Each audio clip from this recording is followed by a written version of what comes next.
Hey there, Heather, ho there. It's Jeff Cutter W. Welcome you to another Cutter's Degrassiism. You thought I was going to say Cutter's Degrassi Unpopular Opinions, but no, I don't have an unpopular opinion. At least not this video. So, about a week and a bit ago, the famous YouTube channel MsMojos, part of the Watch Mojo family of channels, did a thing called the Top 20 Degrassi times Degrassi tackled serious issues and all that. My goal was to actually take that, write down what they thought was number one, and try to debunk it, saying that it's not number one, it's something else. But I couldn't do it because of how good the list was. And besides, it's hard to determine who number one and number 20 should be. So, anyway, they did a top 20 list, and I wrote down all the serious issues they talked about, and I will be critiquing them, saying how by the list is how it went there and all that. Now points will be, hopefully the point system is there, but if it's a repeat of something that happened earlier in the series, then it loses points in effect. So here we go. So number 20 was Adam's transition. So in season 10, we were introduced to the first transitioning character on Degrassi and probably on Canadian TV as well. Remember, Degrassi is a Canadian show, guys. I have to iterate the Canadianness of it because, in all seriousness, I mean, a lot of the Degrassi Reddit people are American, but still. So what ends up is that, we get this guy named Adam who gets caught by Bianca about having tampons in his purse and then having padding around his breasts and all that. And I'm thinking to myself, what the heck is going on here? Now, of course, this was the era that I didn't really watch Degrassi, so I didn't really understand it. But what we're led to believe is that Adam wanted to be was a girl named Gracie. He wanted to be just like his stepbrother Drew. And Gracie was not happy being a girl. She wanted to be a guy named Adam. Claire and Eli actually accept Adam for who he is, in a sense. And it's weird because it's like Claire is like this Christian Bible thumper or all that. But I don't think Claire was really a Bible thumper by her own pretentiousness. I think it was her parents who put her through it. And besides, her parents then divorced and all that. So Claire gave up a little bit on her religious beliefs. But as is, it was nice to see her being accepted. Unfortunately, Adam doesn't find acceptance from home, especially from Audra, his mom. Yeah, we know about how terrible Audra is in a sense, but Audra, was not really accepting of Adam as Adam, wanted Adam to be Gracie. And wanted Adam to go back to Gracie, at least for one more time, to deal with her mother. Now, you can blame Audra for not being accepting of her transitioning kid. But you also got to remember that maybe Audra was under pressure from her side, from her parents and all that. And, parental pressure sometimes doesn't work out that way in Degrassi land. So I think Audra was kind of a Karen in a sense, but then she started to get better as time went by. She would actually use Adam's transition as a way to get on Snake's nerves after Snake had misinterpreted Adam's stuff, and also when Drew got hazed and no punishment. So number 19, they picked at number 19 Emma's catfishing. And this was the first ever episode of Degrassi Next Gen. They didn't take too long to go there. Well, Adam's transition going there, I give it a 9.5 because, it's Canadian history, a transition character on a show, turning from female to male. Although it was weird that Degrassi never went the other way, male to female, as is. So the catfishing thing, and for the it goes there, is 9.5 for me. It's a high 9.5 because it's the first ever episode of Next Gen and the first Degrassi episode of any kind in 9 years when it aired in 2001. I did a Degrassiism breaking down the first ever episodes. But still, it's got to be impressive. And the simple fact is that, the first episode was big. Emma is in an online chatting thing with Jordan who says that Emma's help saved his project. And then Emma feels like she needs to meet Jordan right away after he says he's coming to Toronto. So Emma meets up with Jordan, and the simple fact is that Manny, JT, and Toby all have their misgivings about it, and it was proven correct. Jordan is a middle-aged man who wants to take advantage of a 13-year-old Emma. Emma tries to escape the problems, but the issue is that the guy wouldn't let her. So thankfully, using their sleuthing techniques, the friends get together and get Snake and Spike to tear this guy down a peg or two. He goes to jail, and Emma is told to have her computer right in Spike's clutches because to keep the online predators away and to be safe for Emma. Emma admits her mistakes and all that, and Spike does talk to Emma, so it all works out in the end. So yeah. So Emma does a good job of things. But yeah, it was weird how they went there right off the bat. And this is catfishing before catfishing was part of the lexicon about 6-7 years later. Number 18 was Emma's eating disorder in season 5. So Emma was on the ropes with Spike and Snake's breakup because of Snake's innocent tryst with Hatzalakos, in which Spike gets mad at Snake, mostly because he's forcing Emma to keep quiet, which Emma didn't. Spike's not too happy about it. Emma has to pick up the share of the chores and all that. And to me, it seemed like Spike and Manny were taking advantage of her good nature, but, there's a darker side. So Emma decides to have an eating disorder, trying to get control back in her life because everything's falling apart. So she tries to help Manny lose weight for a role.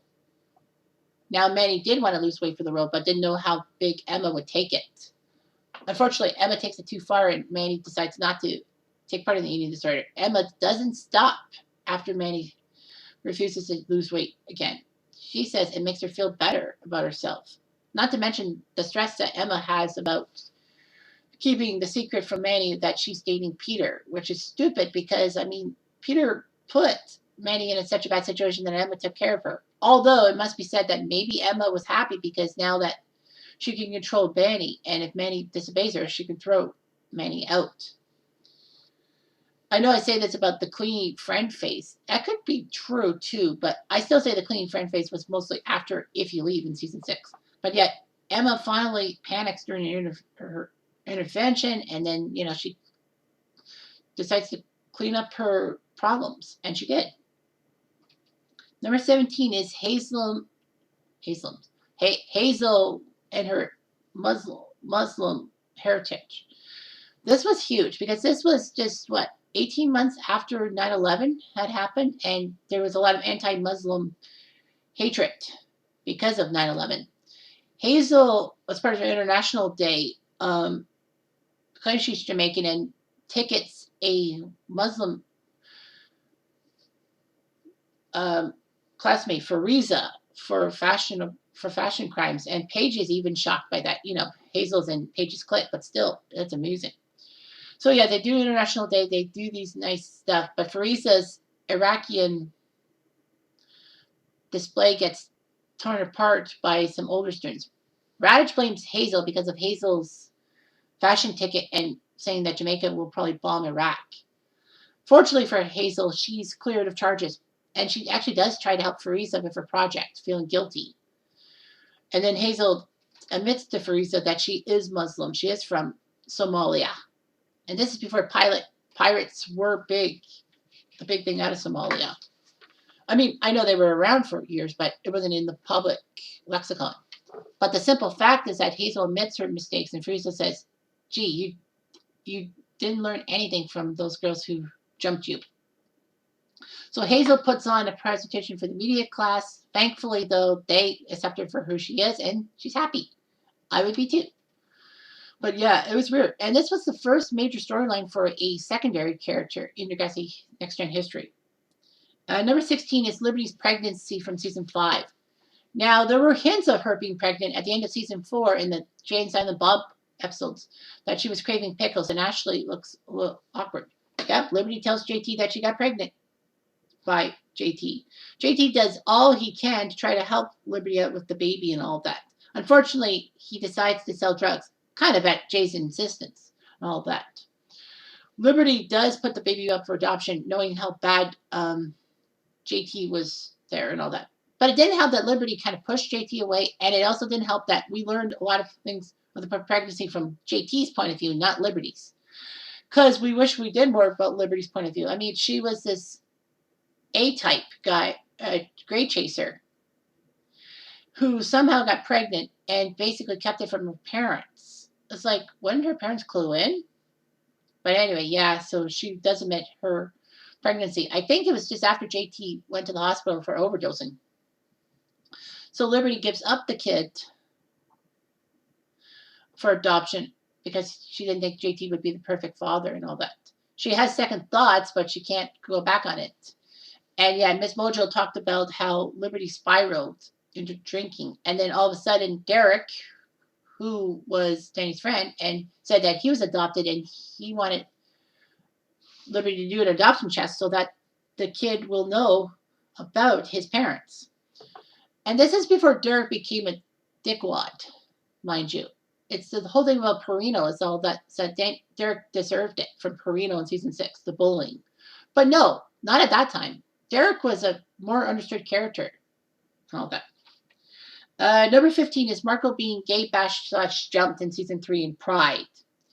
Marco is hiding his homosexuality with dating Ellie, and then Ellie says, I can't do this anymore. You're on your own. So Marco comes out to Spinner after Spinner is upset that Marco wouldn't date Hazel. Spinner doesn't take it well and basically gets mad at Marco putting anti-gay stuff on the bathrooms. You know, Spinner did wise up after a while, but it took longer than normal. But then Marco going to see his boyfriend Dylan, aka Paige's brother's hockey game, gets jumped by guys in the park and all that, and everyone comforts him. Jimmy then bashes Spinner, and Spinner realizes his mistake and all that. And MsMojos said that this was a rare instance of an actor portrayed as being gay, but then coming out of the closet. So Adamo Ruggiero, I don't know if I pronounced the first name right, actually was struggling with his homosexuality personally. Like, you know, the guy who played Marco, and he came out of the closet kind of like Marco did. So, yeah, this was huge. Oh, I forgot to do the ratings. Emma's eating disorder, it goes there. I say 9. Eating disorders were done beforehand with Toby, but, you know, not to that point. Hazel being a Muslim, it goes there. I say 9.5 because of how close it was to 9/11. Liberty's pregnancy was 9.2, I would say. I mean, pregnancy has happened in Degrassi beforehand, but, you know, to Liberty, Marco being gay bashed. It went there. 9.75 for the fact that this was the first gay storyline in Degrassi history. Number 14 is Craig being bipolar in season 4, like being diagnosed being bipolar in season 4. The it goes there factor, about 9.2, I think.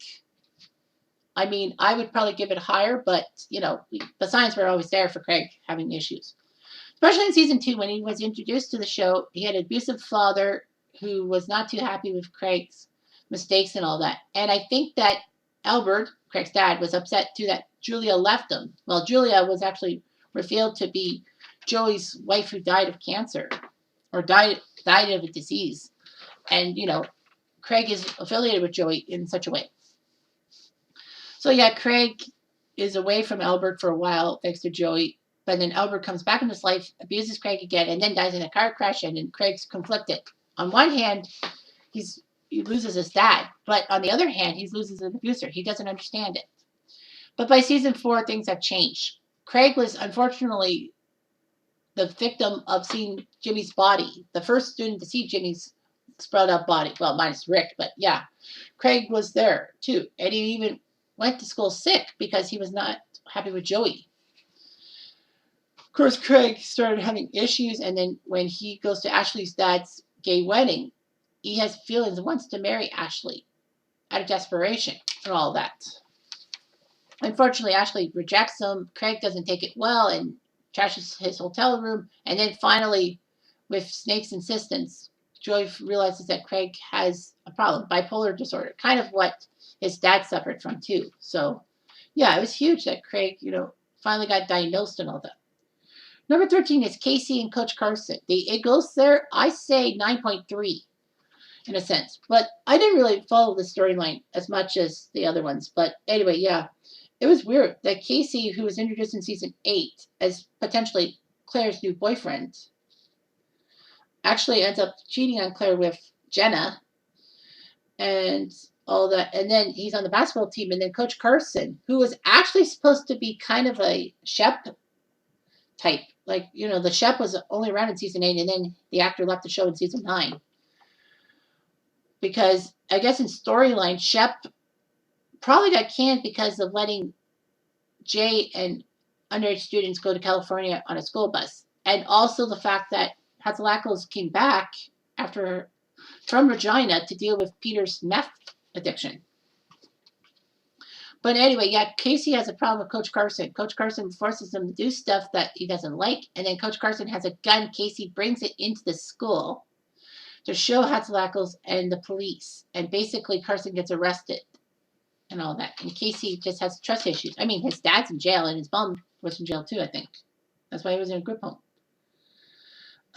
Number 12 is Alex's job as being a stripper in season 6. It goes there, I say 9.3. It wasn't as interesting to me and all that. But anyway, Alex was doing some stuff. Her mom was in a bad living situation because her mom's boyfriend put them in a bad debt situation. And it's like, what are we going to do? So Alex goes to a gentleman's club and does all this stuff. Paige is not too happy with Alex being a stripper and all that, saying this isn't right. Alex says, I have to do what I have to do for my family. The worst part about this is that Alex learns that her mom took the money that Alex earned, quote unquote, and freed her ex-boyfriend from jail. And Alex is pissed off and moves out and moves in with Paige. I mean, Alex had the right move. I mean, her mother took advantage of the system. Why? I don't know. So yeah, I kind of feel that bad for Alex. Number 11 is Spinner's Cancer in season 7. It goes there, I say 9.6 because, Spinner going through a redemption arc and then just falling flat because of cancer. And then, cancer in a teenager, that's huge. So anyway, Spinner was the quintessential bully. Season 4, he got in trouble for his bullying of Rick and pushing Rick to shoot Jimmy, although he didn't know he had the gun, and Jay kind of cursed him. Spinner goes through the redemption arc in season 5 and mostly season 6 as well, but by season 7 he has sharp pains and then learns he has testicular cancer, and fortunately for him it's caught early and he has to recover through season 7, and he's of course scared that Hatzalakos will drop him a year because of the fact that he's missing too much school. But Hatzalakos knows that Spinner needs to recover and tells Spinner there's no problems. You won't get penalized for missing school because of your cancer treatments. And she also, I think, knew that she expelled Spinner for a year because, Spinner lost a year because of the Rick situation, so she didn't want to be that cruel. But yeah, it was weird seeing Spinner and all that. And then we learned about his dad being dead. It's like Spinner's dad died of cancer, I guess, and he's right behind it. But fortunately, though, Spinner, even though he loses a testicle, he beats the cancer and ends up with Emma. That's weird. Anyway, number 9 on their list, is Ellie's mental health. Well, I put it for Ellie season 3, and it goes there, I say 9.5 for the cutting and all that. Because Ellie's dad was in the army, had to go over to Afghanistan. Ellie's mom was of no help. She was being an alcoholic because she couldn't do it without her husband around. And then all of a sudden, Ellie was trying to take control of the house. She had to go through co-op and all that. She was having issues, and then she finds a protractor in her, compass. Why did I say protractor? But anyway, a compass. And decides to cut herself on the arm and all that to relieve the stress. Paige, for all she is perceived to be a mean girl and all that, actually helps Ellie combat the issue and all that. Paige is just concerned about Ellie. And Ellie finally opens up to Zove, and then she starts to get better and all that. But the problem with Ellie is that with her dad gone, she has her need for attention or for comfort. No, her codependent behavior. I mean, her mother almost burns the house down during during a drunken thing, and Ellie moves in with Sean, who's on student welfare, and then Ellie loses Sean because Sean goes back home to Wasaga for PTSD, and Ellie moves back in with her mom at Alex's assistance, and Ellie had been stressed out. She wanted to be with Craig, but Craig was with someone else, and she almost drowned herself in the Pacific Ocean in the Degrassi Goes Hollywood movie. That's what people forget. But yeah, she visited her dad in the hospital, in the military hospital, and realizes she's got to be better. Number 8 is Claire's miscarriage from season 14. It went there. Well, I would say 9.5. It gets some bonus points because of the fact that it's a miscarriage, and most Degrassi people, when they're pregnant, carry the term or abort it, or just carry or abort it. But this is miscarriage. We didn't even know about miscarriages and all that in the Degrassi universe. So Claire somehow gets pregnant in season 14, and Claire was put through the ringer. She'd been sexually assaulted by Asher. She was basically played at by Eli for a relationship. She liked Jake, but couldn't be with Jake because his dad and Claire's mom married, meaning they were step siblings. Claire had a lot of issues up the yin yang, and the writers were just throwing them at her left, right, and center. So logically, Claire being pregnant was weird in season 14. Well, Claire's character, like how would she have premarital sex and all that? But she thinks she's pregnant with Drew's kid, but Drew's found out not to be the father because the baby was longer than what Drew had thought. So it was Eli and Claire that were going to have the kid. And in a sense, Claire was happy.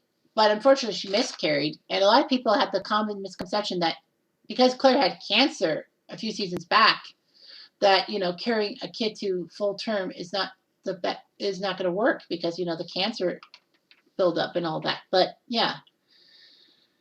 So Claire, is upset by it, and then is upset when Pill finds out and wants her to get help. And then Claire finds out that Pill's been spying on them with the camera, so she breaks every camera. Pill's not too happy about it. But, Claire was just doing what she had to do. Number 7 was Adam's death. Honestly, I thought that when I look at the 6 guys ahead, the 6 ahead of Adam's death, I actually was shocked. But that it wasn't higher up. But anyway, Adam's death, I would say, well, it goes there.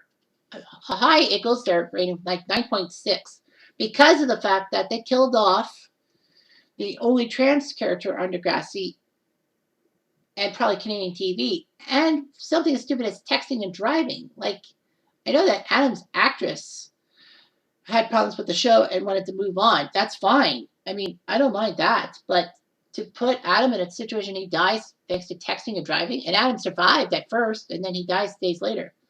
I was like stunned beyond belief. I would do that. And the fans were not happy. It's the killing off the gays trope and all that. Before that was popularized years later. So yeah, it was shocking that Adam died and all that. And the simple fact is, how he died was shocking enough. Adam was having problems with either Imogen or Becky.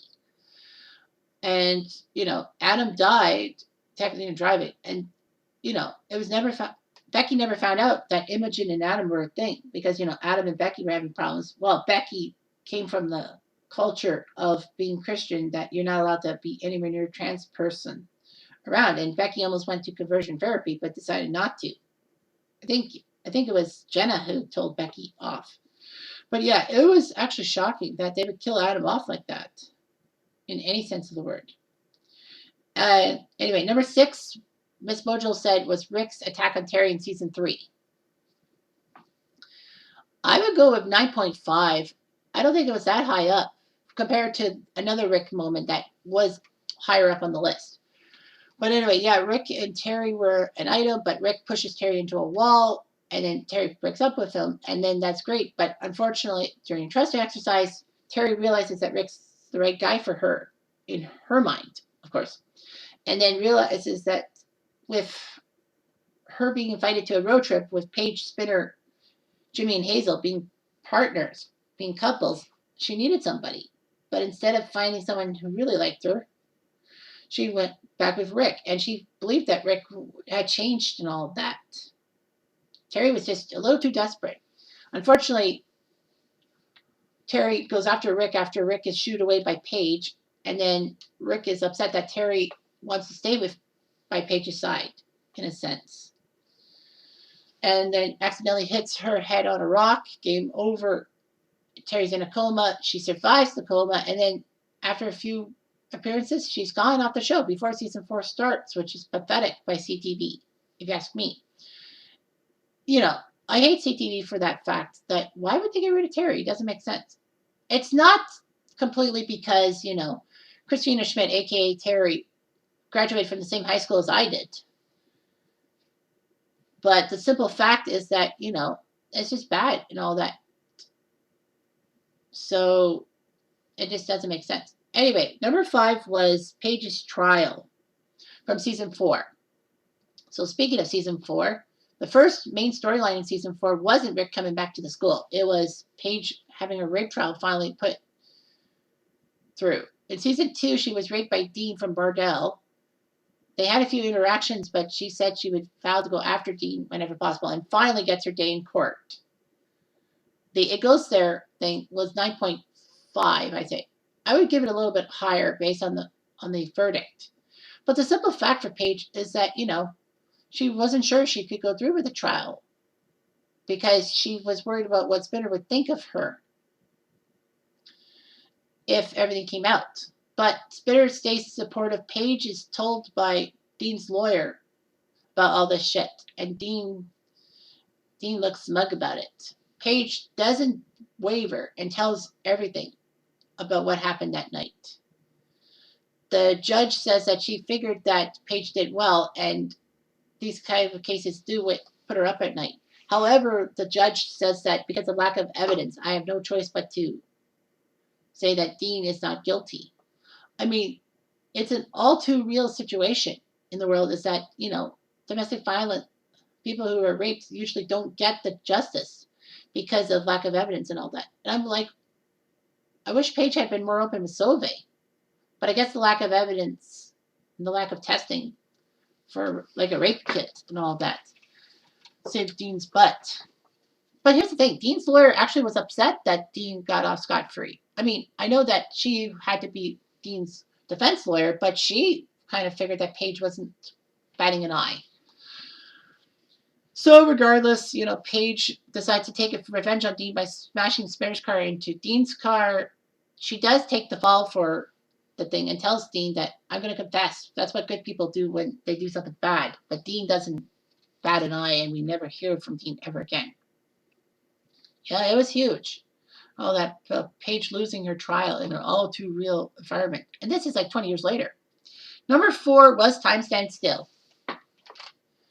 MsMojos put it in number 4. Now, it kind of grinds my gears because, Time Stands Still, I still say is one of the greatest storylines ever.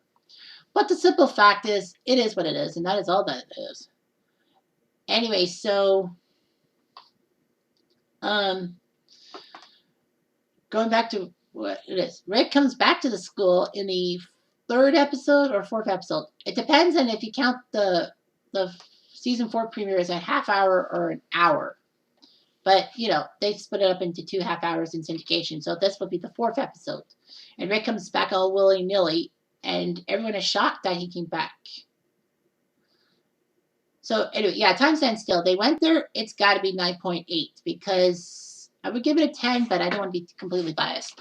Because, school shootings happen and all that. Unfortunately, America has kind of an epidemic for it. And this is their way of thinking, like in 2004 compared to 2022. In Canada, we starting to see more school shootings and all that, which is kind of stupid. But the simple fact is that Paige, they were upset that Rick came back to school, no strings attached. They do an orange ribbon campaign to get rid of Rick. That doesn't work, and Emma gets ostracized for protecting Rick from a beating. I could go on and on about Time Stand Still and all that, but I suggest you just watch my Rick Murray storyline playlist on YouTube. But the simple fact is Rick is embarrassed by the wacky brain thing, the paint and feathers, and decides to bring a gun to the school to go after Paige. Paige calms Rick down inadvertently. Rick never showed the gun, and then Rick puts the gun back in his locker and cleans himself up, but because of Spinner bragging to Jimmy about the prank, Spinner realizes that he's in over his head. Jay tries to help Spinner out by pinning things on Jimmy, knowing that Rick's in the bathroom. And so Rick takes his gun back and shoots Jimmy. Although it must be said that Rick did turn his head. Because if Rick had fully wanted to shoot Jimmy, he would have pointed at Jimmy's head and got boom, not the spine. Rick completely finds Emma and wants to kill her for spurning him, but Sean saves the day and accidentally shoots Rick in the stomach, killing him.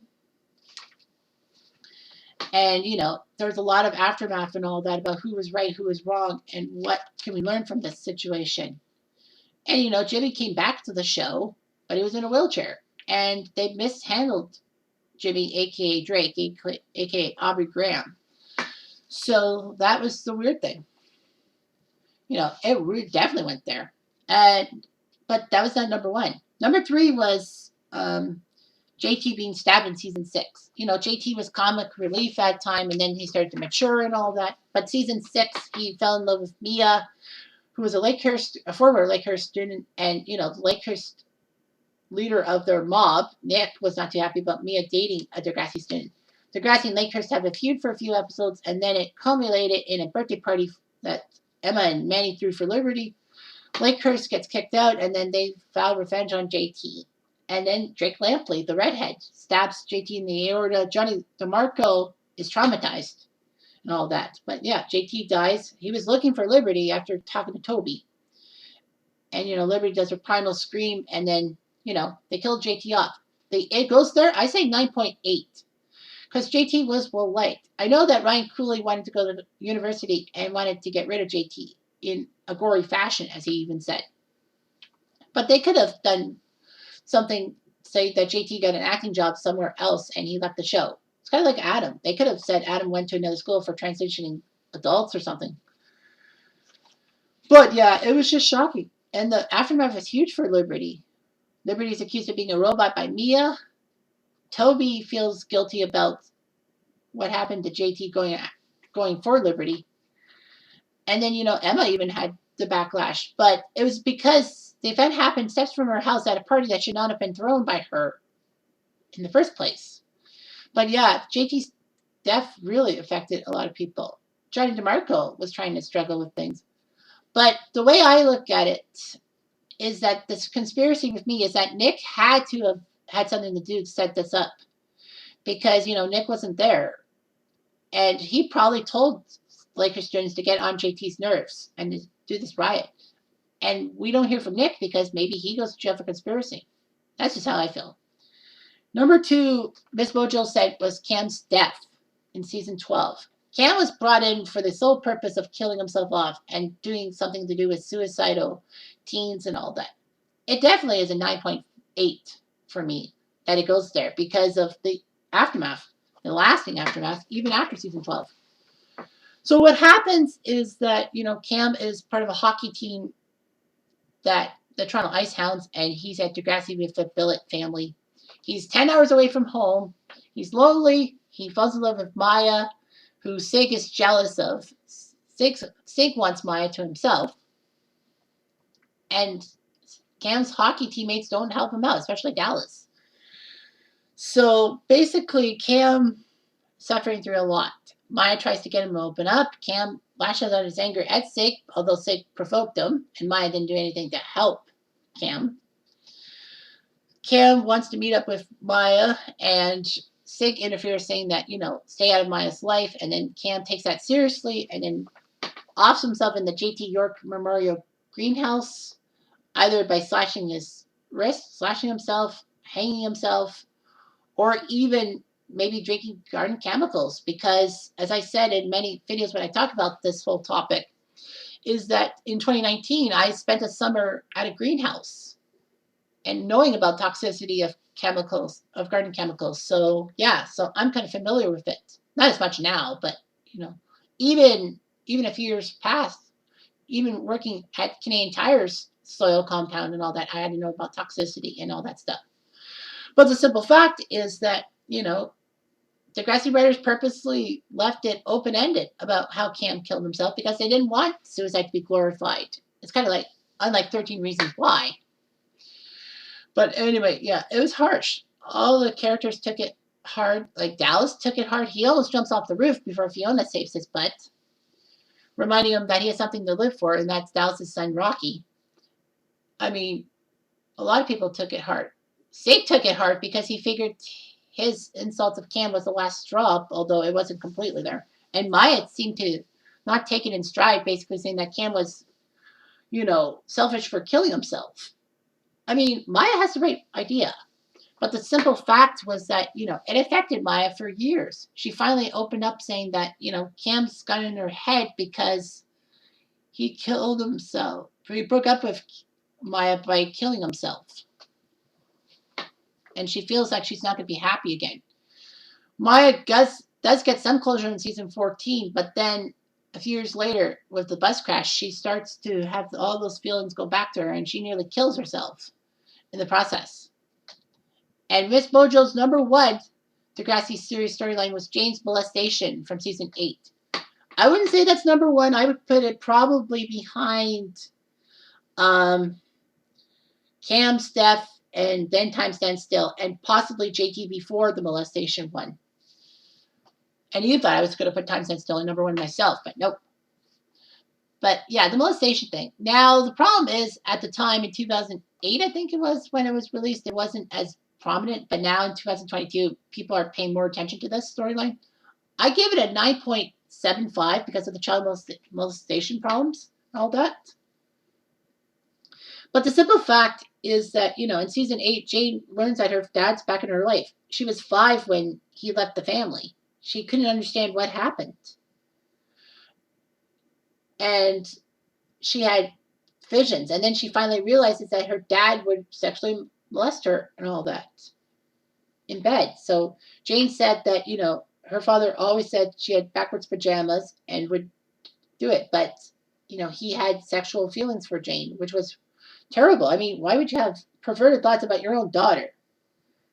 I mean, having sexual perverted thoughts about any kid is bad enough, but your own daughter? My God. Lucas finally snaps out of his funk and realizes that Jane's not joking. And Lucas, after learning that his dad's going after Isabella, realizes that he needs to be a good dad, so he kicks the dad out. Surprisingly, I thought they would probably have put the dad in trouble with the law for sexual molestation and all that. That would have actually worked out in a sense. Jane does open up about her problems. Lucas opens up saying that he should have been better for her and be a better brother. However, Jane does give him benefit of doubt because A, they were just little kids, and B, Lucas is there now when it matters the most, and Lucas is willing to change his life, and maybe he'll start becoming a better dad. But unfortunately, the next episode, he's gone out the window. No mention, even from Jane's character, about what happened to Lucas. It was like, what the hell? And, one of my previous videos was about Lucas's redemption arc. Miss Redemption arc was one of the biggest mistakes in Degrassi history. But yeah, I mean, it would have been nice to see if Lucas had cleaned his act up in a sense. But yeah, we never got to know the answers. Kind of pathetic, don't you think? But them's the breaks, I suppose. So anyway, thanks for watching this Degrassi Zoom. I'm Jeff Diamond.